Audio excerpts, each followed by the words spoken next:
इस कहानी की शुरुआत एक जू से होती है, जहां कुछ शिकारियों ने घुसकर एक शेर का बच्चा चुरा लिया और उस बच्चे को एक पिंजरे में कैद करके एक हवाई जहाज में ले जा रहे थे। इसके बाद यह कहानी एक 25 साल की लड़की की तरफ शिफ्ट होती है, जिसका नाम अल्मा है, जो एक पियानिस्ट बनना चाहती है। वह जानवरों को बहुत पसंद करती थी। एक दिन वो एक आइलैंड पर घूमने जा रही थी, जो आइलैंड उसके दादा का था। उसके दादा ने अल्मा को गोद लिया था और अब उसके दादा की मृत्यु के बाद यह आइलैंड उसको विरासत में मिला है। आइलैंड पर उसके अंकल जो ने उसका स्वागत किया। उस आइलैंड पर एक सुंदर सा घर भी था। अल्मा ने डिसाइड किया कि आज रात वो इसी आइलैंड पर बिताएगी। रात के समय जब अल्मा अपने दादा की वीडियो देख रही थी तो उसकी आंखें नम हो गई। उसके दादा ने एक वीडियो में बताया कि स्नो नाम की एक मादा भेड़िया इस आइलैंड पर आ गई थी। मादा भेड़िया और दादा में गहरी दोस्ती हो गई थी और दादा ने उससे कहा कि वो भी स्नो को ढूंढकर उससे दोस्ती कर ले। उस रात वह हवाई जहाज जिसमें वह शेर का बच्चा था उस आइलैंड पर क्रैश हो जाता है। अल्मा प्लेन क्रैश की आवाज़ सुनकर घबरा जाती है और बाहर जाकर देखती है तो उसे कुछ दिखाई नहीं देता है। अगले दिन चार्ल्स और एली नाम के 2 व्यक्ति वहां आए। उन्होंने स्नो को पिंजरे में बंद करने के लिए एक जाल बिछा दिया। वे व्यक्ति भेड़ियों के पार्क के मालिक थे और स्नो को पकड़कर ले जाना चाहते थे। कुछ देर बाद स्नो जाल में फंस जाती है, परंतु अपनी चालाकी से वह जाल काटकर भाग जाती है और पानी में तैरकर आइलैंड की दूसरी तरफ जा पहुंचती है, जहां वह अल्मा से मिलती है। अल्मा उसे देखकर डर जाती है, लेकिन फिर अपने दादा की वीडियो में कही बात को याद करती है और स्नो को सहलाने लगती है। कुछ देर बाद अल्मा उस जगह पर पहुंचती है जहां प्लेन क्रैश हुआ था। खुशकिस्मती से शेर के बच्चे को कोई चोट नहीं पहुंचती है और वो एक पक्षी के घोंसले में गिर गया था। पक्षी उसे धक्का देता है और वो अल्मा की गोद में आकर गिरता है। अल्मा उसे अपने घर ले जाती है और अब अल्मा के घर में 3 जानवर हो जाते हैं, जिसे देख अल्मा बहुत खुश होती है, शेर और स्नो और उसका बच्चा।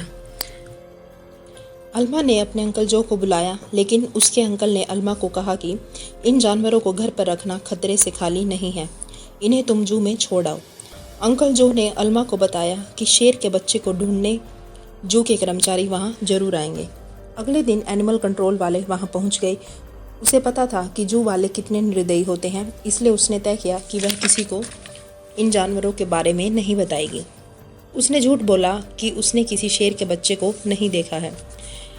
उसके बाद वह घर लौट गई और उसने देखा कि स्नो अपने बच्चों के साथ शेर के बच्चे को भी दूध पिला रही थी। वह यह देखकर बहुत खुश हो गई कि स्नो दोनों बच्चों का अच्छे से ध्यान रख रही थी। जैसे जैसे दिन गुजरते गए, दोनों बच्चों की दोस्ती और गहरी होती चली गई। अल्मा ने भेड़ियों के बच्चे का नाम जैक और शेर के बच्चे का नाम ड्रीमर रखा। उधर अंकल जो इस बात से परेशान थे कि यह जानवर अल्मा को कोई नुकसान ना पहुंचा दे। लेकिन अब कुछ महीने गुजर जाते हैं और दोनों बच्चे थोड़े बड़े हो जाते हैं। अल्मा उन्हें अपने दादा की पसंद की जगह पर आइलैंड पर घुमाने ले जाती है। बदकिस्मती से एक दिन जब अल्मा अपने पियानो के ऑडिशन के लिए गई होती है, तब पीछे से भेड़िए के पार्क वाले आइलैंड पर घुसकर स्नो को कैद करके अपने साथ ले जाते हैं। दूसरी तरफ अल्मा सिलेक्ट हो जाती है और खुश होती है, लेकिन जब वह घर पर पहुंचती है तो घर का सामान बिखरा देखकर डर जाती है और दोनों बच्चे भूख के कारण परेशान हो गए थे। अल्मा स्नो को पूरे आइलैंड पर खोजती है, पर उसे स्नो नहीं मिलती। अब उसे ही बच्चों का पेट भरना था, इसलिए उसे अपनी पियानिस्ट की नौकरी छोड़नी पड़ती है। एक दिन फिर से अंकल जो वहां आए और जानवरों को देखकर गुस्से से भर गए और अल्मा से कहा कि इन जानवरों को जू में भेज दो, परंतु अल्मा ने उन्हें समझाया कि उसके दादा की यही इच्छा थी कि वह जानवरों के साथ रहे और फिर जू में उन पर बहुत अत्याचार होंगे। इसके बाद अल्मा के अंकल मान जाते हैं और उसे गले लगा लेते हैं। अब उनका सारा टाइम जानवरों का ध्यान रखने में गुजरता था।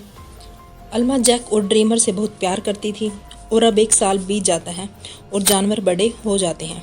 जो अंकल उनके लिए शहर से मांस लाया करते थे और वे उनसे डरते भी थे, वे अक्सर अल्मा को इनसे दूर रहने की सलाह भी देते थे, लेकिन अल्मा उनको छोड़ नहीं सकती थी।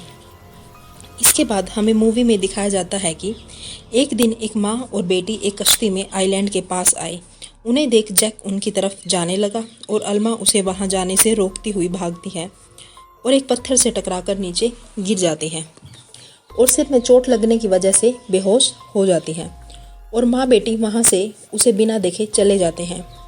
कुछ देर बाद जैक और ड्रीमर अल्मा के पास आए और उसे उठाने की कोशिश की, लेकिन इससे कोई फ़ायदा नहीं हुआ। उनके कई घंटे तक आवाज़ लगाने के बावजूद वहाँ कोई नहीं आया और जल्द ही रात हो गई और दोनों जानवर अल्मा के पास पूरी रात बैठकर उसे गर्माहट देते रहे। अगली सुबह जो ने अल्मा को कई बार फ़ोन किया, परंतु अल्मा के फ़ोन न उठाने पर अंकल जो बहुत डर गए और तुरंत आइलैंड पर पहुँचे। उन्हें लगा कि जंगली जानवरों ने अल्मा पर हमला कर दिया होगा और उसने एनिमल कंट्रोल वालों को पहले ही फ़ोन कर दिया था। लेकिन जब अंकल जो ने जानवरों को अल्मा की मदद करते देखा तो उन्हें अपनी इस हरकत पर बहुत पछतावा होता है। इसके बाद अल्मा को हॉस्पिटल ले जाया जाता है तो डॉक्टर उन्हें बताता है कि अगर जैक और ड्रीमर उसे गर्माहट ना देते तो शायद आज वो जिंदा ना होती। उधर एनिमल कंट्रोल वालों ने जैक को पकड़कर लाई और चार्ल्स को सौंप दिया। उन्हें पता लग गया कि जैक स्नो का ही बच्चा है। वहीं ड्रीमर को एलन नाम के एक आदमी को बेच दिया गया जो एक जू चलाता था। एलन बहुत निर्दयी था और वो जानवरों को पीटता था। उसके विपरीत उसका बेटा रफ़ा जानवरों को बहुत प्यार करता था और जल्द ही ड्रीमर और रफ़ा दोस्त बन गए। लेकिन कुछ दिनों के बाद ड्रीमर को नशीली दवाइयां देकर सर्कस में करतब करने के लिए भेज दिया गया, जबकि ड्रीमर ने अपनी सारी ज़िंदगी आइलैंड पर मज़े से बिताई थी। लेकिन इन निर्दयी लोगों ने उसे काफ़ी टॉर्चर किया। रफ़ा उसे शांत करने के लिए अक्सर उसके पास जाया करता था। उधर जब अल्मा को होश आता है तो वो जैक और ड्रीमर के बारे में पूछती है। अंकल जो ने अल्मा को सब सच बता दिया और जैसे ही अल्मा हॉस्पिटल से बाहर आई वो सीधा एनिमल कंट्रोल के ऑफिस में पहुंची। वहां उसे पता चला कि जैक को भेड़ियों के पार्क में भेज दिया गया और ड्रीमर को एक सर्कस ग्रुप को दे दिया गया था। ये सुनते ही वो गुस्सा हो गई और ऑफिसर पर चिल्लाने लगी, लेकिन अंकल जॉन ने उसे शांत किया।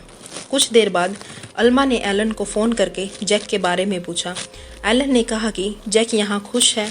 इससे अल्मा को अच्छा लगा, लेकिन अब वो ड्रीमर के बारे में चिंतित थी। अगले कुछ हफ्तों में अल्मा शहर के हर सर्कस में गई, लेकिन उसे कुछ पता नहीं चला। उधर ड्रीमर स्टार लोयन के नाम से फेमस हो गया। एक दिन ड्रीमर का सर्कस ग्रुप भेड़ियों के पार्क के पास से जा रहा था। तभी जैक ने अपने दोस्त को पहचान लिया। जैक अपनी सूझबूझ से पिंजरे से बाहर निकल आया और ड्रीमर को भी बड़ी चालाकी से पिंजरे से छुड़ा लिया। महीनों बाद मिलने पर दोनों बहुत खुश हुए और जमकर खेले। जब एलन को ड्रीमर के भागने का पता चला तो उसने गुस्से में बेहोश करने वाली गोली बंदूक में डाल ली। रफ़ा ने उसे बहुत रोका, पर वह नहीं रुका। रफ़ा को भी एलन के साथ ड्रीमर को ढूंढने जाना पड़ा। एलन ने अली को भी ड्रीमर के बारे में बताया। अब वो समझ गए कि जैक और ड्रीमर दोनों साथ हैं, इसलिए पूरे शहर में हाई अलर्ट जारी कर दिया गया। उस रात अली ने अल्मा को सब कुछ बताया कि एनिमल कंट्रोल वाले दोनों जानवरों के पीछे पड़े हैं। यह सुनकर अल्मा डर गई। फिर अली ने अल्मा को बताया कि उन्होंने जैक के शरीर में क्रैकर फिट किया था। जैक और ड्रीमर की लास्ट लोकेशन एक जंगल के पास की थी। अल्मा और अली ने मिलकर जानवरों को ढूंढने का फैसला किया। उधर दोनों जानवर शहर में खुलेआम घूम रहे थे, इसलिए पुलिस ने शूटेड साइड के ऑर्डर दे दिए। बाद में दोनों जानवर फिर से जंगल में पहुंच गए, जहां एलन और रफ़ा ने उन्हें देख लिया। एलन ने ड्रीमर पर अपनी गन से हमला किया। उसी वक्त जैक बीच में आ गया और गोली का शिकार हो गया और बेहोश हो गया। ड्रीमर वहां से भाग गया। फिर रफ़ा ने जैक को दवाई दी जिससे बेहोशी की गोली का असर खत्म हो जाए। कुछ देर बाद बाप और बेटा एक बार में पहुंचे।